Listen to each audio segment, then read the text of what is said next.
ரூ. 1 கூட செலவில்லாமல் வீட்டிலேயே ஒரு பேக்கு ஃபேஸ்க்கு வந்து ஃபேஷியல் பண்ண மாதிரி அவ்வளோ ஒரு க்ளோ கிடைக்கும். வாங்க அது எப்படின்றத நான் உங்களுக்கு சொல்கிறேன்.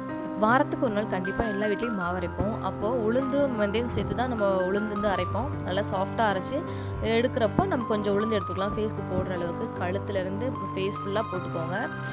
போட்டுட்டு ஒரு 10 நிமிஷத்தில் அது வந்து வாஷ் பண்ணிவிடுங்க. இது வந்து உளுந்தில் பார்த்திங்கன்னா அனைத்து விதமான சத்துக்களின் ஒரு சுரங்கம்னு சொல்லலாம். அதே மாதிரி வெந்தயத்தில் பார்த்திங்கன்னா ஹையஸ்ட் ஃபைபர் இருக்குது. இது வந்து நம்ம இன்டேக்காக வந்து வெந்தயத்தை எடுத்துக்கும் போதும் நல்ல ஒரு குளிர்ச்சி கொடுக்கும், ஃபேஸ்க்கு நல்ல க்ளோ கொடுக்கும். நீங்கள் வாரத்துக்கு ஒரு நாள் இந்த பேக் போட்டுகிட்டே வாங்க, ரொம்ப ரொம்ப சூப்பரான ரிசல்ட் கிடைக்குங்க. நான் இது மட்டும்தான் ட்ரை பண்ணுவேன். எனக்கு ரொம்ப பெஸ்ட்டான ரிசல்ட் கொடுக்கும். அந்த டெட் செல் எல்லாமே கிளியர் ஆகிடும். இந்த கழுத்தில் இருக்க கருமைகள் எல்லாமே சரியாயிடும். உளுந்து வந்து கொஞ்சம் வெண்மை தன்மையை கொடுக்கும் நம்ம ஸ்கின்னுக்கு. இந்த பேக் போட்டு கொஞ்சம் வாஷ் பண்ணுறது கஷ்டமாக இருக்கும். ஏன்னா உளுந்து வந்து வளவளப்பாக இருக்கறனால மெதுவாக தேய்ச்சி கழுவுங்க, போட்டு சுரண்டி எடுத்துடாதீங்க. ட்ரை பண்ணி பார்த்துட்டு எப்படி இருக்குன்றத கமெண்ட்